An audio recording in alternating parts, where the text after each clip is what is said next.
Was Xbox really snubbed? Xbox wants you to eat this controller. And are we seeing a Series S redemption arc? Let's discuss. What's up, guys, and welcome back to Xbox Ready, the YouTube channel that's all about Xbox. The Game Awards is right around the corner. It's a couple of weeks away on December 7th, and they just released their list of nominations. And every year when they release nominations, especially for the Game of the Year category, there is always an uproar. There's always some disagreement. There's always a lot of discourse, especially amongst Xbox fans. And this is no different because out of the games that are nominated for Game of the Year, Starfield is not one of them. There is no Xbox first-party games that made it into this category. And as you could probably guess, this elicited a very visceral reaction from all of the people that very much enjoyed Starfield this year. This is obviously disappointing news if you're Xbox, if you're Bethesda, because, you know, the game was hyped up for a long time, going into this generation, going into this year. And so to miss out on a Game of the Year nomination when you were marketing this game as the game of a generation, that's kind of a bummer. There are a lot of questionable things going on with the nominations for this year. I am shocked that Starfield didn't get a nomination for Best Score and Soundtrack. That's like one of the best parts about the game, when the music swells and it's like... I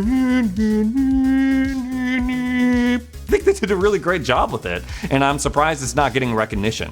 And I'm just gonna say it, Halo Infinite should have been nominated for Best Ongoing Game. In this category, there's like some questionable stuff too, like Cyberpunk 2077 for their Phantom Liberty DLC, which I haven't played, but I've heard a lot of good things about it. Destiny 2 got nominated for this category as well, and I'm like, hold on, wait a minute. Halo Infinite did a way better job in terms of their content and their support this year. Like, especially with the Season 5 update, I'm just gonna say it, I'm back in Halo Infinite and I'm having a lot of fun with it. I can't believe that's controversial nowadays to say, but it's the truth. All the Forge stuff they added is awesome. Adding AI into Forge is awesome. Like playing the tower defense mode, playing the Pokemon stuff, all the crazy game modes that people are coming up with. Halo Infinite should have been nominated for Best Ongoing Game. A lot of people are saying that Final Fantasy 16 or the new Final Fantasy should have been nominated for Game of the Year. Guys, come on, I've been trying to tell y'all about that game, man. I'm shocked that that game was getting 9 out of 10s, 10 out of 10s from review publications. Cause it's like, in that game, the boss fights were awesome, but everything else, so boring. But guys, just because Starfield wasn't nominated for Game of the Year, I mean, if you enjoy the game, you enjoy the game, that's it. And this honestly highlights the problem with award nominations, whether they're the Game Awards or any other type of award, and just reviews in general. Because people like that kind of stuff until they don't. A lot of people out there, they use these award shows, they use these reviews and these scores to basically validate their feelings about a game. If a game that they really liked is nominated, they're like, yes, I feel validated. If a game that they really like is not nominated, then they're like, wait, this is rigged, this is terrible, this is biased. And that's the big problem with this stuff. People care too much about what influencers think, what reviewers think, what award shows think. At the end of the day, if you like a game, you like a game. I don't think there's any significant impact of like sales and interest in a game after it wins Game of the Year. It's just like prestige, it's just like a flex. I'm particularly excited that Baldur's Gate 3 is getting the recognition that it is. And also, Hi-Fi Rush, Sleeper Hit of the Year, got 5 nominations. It didn't get nominated for Game of the Year, but I think that's okay. Overall, Starfield not being nominated for Game of the Year, it's only got 1 nomination. It got nominated for Best RPG, but it has very, very stiff competition. Because again, Baldur's Gate 3 is in that category. Sea of Stars did really well. I'm shocked that Diablo 4 did not get a nomination for Best RPG, because I know they kind of fell off during Season 1, but when that game launched, it was scoring like 9 out of 10s, 92 on Metacritic, it was getting reviewed very, very well, and it was very popular at the time. But I guess Blizzard is a little too controversial nowadays. It's like not cool to like Blizzard stuff anymore. Also shocked that Hogwarts Legacy got no nominations at all. I'm like, we're talking about the highest selling game of the year, also reviewed pretty well at launch. And while it's not my favorite game ever, I'm shocked that like, you know, maybe it wasn't gonna get a Game of the Year nomination, but I'm shocked that it didn't get any nominations at all. I don't want to like get too deep into it, but the controversy surrounding that game, I think, prevented it from being nominated. And that highlights another potential problem with these award shows. Outside factors can sometimes play a role in whether a game gets nominated or not. But enough about my conspiracy theories. I'm gonna go and be at the Game Awards again this year. I'm very much looking forward to it because I like celebrating video games. It's a nice time, man. It's a nice time where people get together, people who play on Xbox, PC, Nintendo, PlayStation, wherever, and just reflect back on the past year, on all the good moments we had as gamers in the video game industry. And there were a lot of good games that came out this year, guys. So yeah, while it may be disappointing that your favorite games didn't get nominated for whatever category, ultimately, who cares, man? Just play whatever games you want. This video is brought to you by Manscaped. That's right, y'all. I'm back with Manscaped because I'm trying to make sure that your joysticks are good this holiday season. Is that too much? They just released the sequel to the Lawnmower 4.0, the Lawnmower 5.0. The Lawnmower 5.0 takes everything that we loved about the 4.0, but just juices it up a little bit. It has dual skin-safe blades, 3 trimmer lengths, and it even has a travel lock so it won't go off accidentally in your luggage. And for those hard-to-reach places, y'all know what I'm talking about, it has an LED light to help you out and give you the closest shave possible. And just like the 4.0, the 5.0 lawnmower is waterproof so you can take it with you in the shower. But it's not just about the lawnmower. Manscaped has a range of products to help you feel fresh and clean, the best that you possibly can. And a lot of them come in this performance package right here that comes with not only the lawnmower, but their ball deodorant, which, guys, y'all gotta jump on this ball deodorant if you haven't already. I use this stuff literally every day, and especially if you live in like a hot, humid climate, it's gonna keep you fresh down there and feeling good. This bundle will also come with Crop Soother as well, which you can use as aftershave for whenever you're done with the lawnmower. It also comes with their ear and nose hair trimmer as well. Very important, guys. You don't want to neglect those spots. And just because they're chill like that, they also are going to be throwing in, with this performance package, a free toiletry bag and a mat to make sure that you don't make a mess whenever you're shaving. I personally love my Manscaped travel bag. It's been with me through a lot. It's been to Chicago with me, it's been to Mexico with me, it's been to the East Coast with me, back to Texas with me. And last but not least, if you spring for the performance package, you'll also get a shirt and some boxer briefs. Help me change the stereotype that gamers are always, they don't take care of themselves, they're smelly, they're losers. No, enough. We do take care of ourselves. We take our grooming seriously, and Manscaped is there to help us. Check it out for yourself. I have the links for all this stuff down in the description. If you use the code XBOXREADY at checkout, you get a 20% discount. Thanks again to Manscaped for sponsoring this video. I saw that Xbox tax was trending on Twitter, and if you're not familiar with the phrase, the Xbox tax is this term used to say like, oh, because Xbox bought all of these publishers like Bethesda, all these studios like Obsidian and now Activision Blizzard, they are now paying a tax for it by not being nominated for awards or for just not making good games. I don't think it's that serious, guys. I don't believe in the Xbox tax. And honestly, it's discourse like that, it's trending hashtags like that make me not like Twitter. It's like, damn, guys, you're all taking this way too seriously.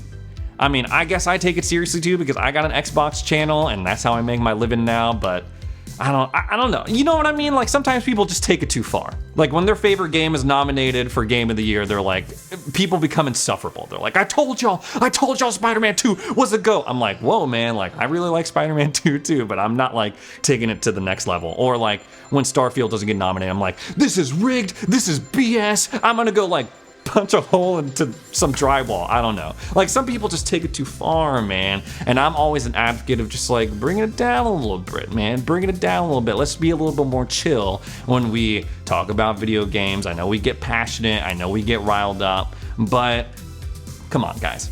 And that's your daily Ray tip. Be more chill. So as I've said on the channel before, I live in Los Angeles, and the big thing going around here was the writer's strike and the actor strike that shut down productions on all of your favorite movies and television shows. Now, Ray, I thought this was a channel about Xbox and video games. What are you talking about? Writer striking, actor striking, movies and television. Well, what part Well, a part of the strike was that they couldn't promote anything that was coming out, whether it's a new TV show or a movie. And now that the strike is officially over, we are getting some very interesting special edition Xbox consoles that are being given away. One of them is a special edition Wonka Series X. This is obviously a collaboration between Xbox and the new Willy Wonka movie coming out starring Timothée Chalamet. Questionable casting decision, I will say. I'm not so sure how I feel about it, but this Wonka themed Xbox is, honestly, me and my friends were talking about it before we filmed this video, and looking at this chocolate Wonka Series X, it kind of looks like you were to tell AI to make a chocolate Xbox and that's what it came up with. If I were to rank this Xbox or compare it to past special edition sweepstakes giveaway Xbox consoles, it would rank pretty low. But with this Xbox, they're also giving away a fully edible chocolate controller. I don't know if anyone's actually gonna eat this thing. I feel like it could be worth a lot of money if they were to keep it, resist the urge to eat it, and then maybe like 15 years down the line, it's like, oh, the only chocolate edible Xbox controller. But if you're not into Wonka, you're not into edible Xbox controllers, they also have a special edition One Piece collaboration that they're doing for the live action version. This one also is kind of like, not as exciting as past ones they've done.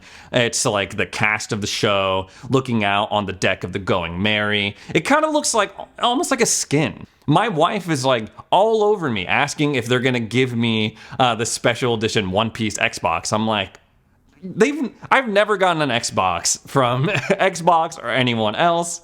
It's like the one thing that they don't send me. It's like she refuses to accept that answer. She wants this special edition One Piece Xbox. I told her, babe, if you want this Xbox for yourself, you're gonna have to enter just like everyone else.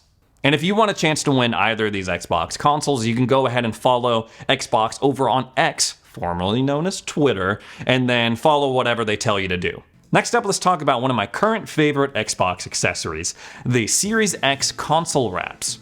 Now, as a reminder, these were shown off, I feel like forever ago, like maybe a month or two ago. You may be sitting there thinking like, Ray, these have been out for forever, but no, they actually haven't. They actually released officially on November 10th. And if you're not familiar with these things, they are pretty much exactly what their name describes them to be. You take them, you wrap them around your Series X, and magically it has a different look. There is a Starfield one, and there are two camo ones. One is kind of like a white Arctic camo, and one of them is blue. I actually have it with me right here. This is the white camo wrap on my Xbox Series X. And I gotta say, at first I'm like, not a big camo guy. It's just not my aesthetic, I guess. But this has kind of grown on me, especially the white one. I was honestly impressed with the like overall feel of these things. When you look at it on the website, it just kind of looks like a sticker, but it's got a little bit more heft to it than that. And I keep rubbing it because honestly, it has like a good texture. It's kind of like felt-ish in a way, if that makes sense. So yeah, I like my console wrap. I hope they keep making more. Specifically, I hope they keep making first-party ones. I feel like it'd be really cool to have like a Halo one, or a Psychonauts one, or a Gears one. So if you want to buy one for yourself, we have the link for that down in the description. They run about like $45. And to round out this news segment, I have good news for anyone who's still waiting for Baldur's Gate 3 to come to Xbox consoles. And so Larian Studios posted on Twitter, they were like, hell yeah, we got all these nominations. Thanks so much, guys, for playing this game and supporting us. And also, fans of Xbox and fans of physical media, keep your ears tuned. Or I was gonna say keep your eyes, I got mixed up because I was thinking of like keep your eyes peeled and like keep your ears open, and it just like, but y'all know what I mean. Stay tuned if you're a fan of Xbox and if you're a fan of physical media, because we got good news for you. Which to me, that can only really mean one thing. Why would they specifically mention Xbox if they weren't gonna announce later this week that the Xbox version of Baldur's Gate 3 is coming out? Previously, they did say they were still on track to get this game out on Xbox consoles by the end of 2023, and it looks like potentially by the end of November, you could play one of the best rated RPGs of all time on your Xbox console. Now it's time for your weekly Xbox tip, and the tip is, do not be this guy. I saw this post on r/Xbox Series X of this guy cleaning out his Xbox, and it is just absolutely savage. Just totally freaking filthy. Like, this guy has multiple animals like roaming around a Series X, and he's just like smoking crazy while he's playing video games. I don't know, but it was wild. And so the tip is, guys, clean your Xboxes. I'm begging you. It will add years of life onto your hardware, whatever you have, whether it's the X, whether it's the S. Please just take care of your stuff. I'm gonna show you how I take care of my stuff because I live in a particularly dusty apartment. I'm not saying that like I live in a gross apartment or I live in like a halfway house or something crazy like that, but like my apartment, for whatever reason, is prone to accumulating dust if I'm not proactive in preventing it.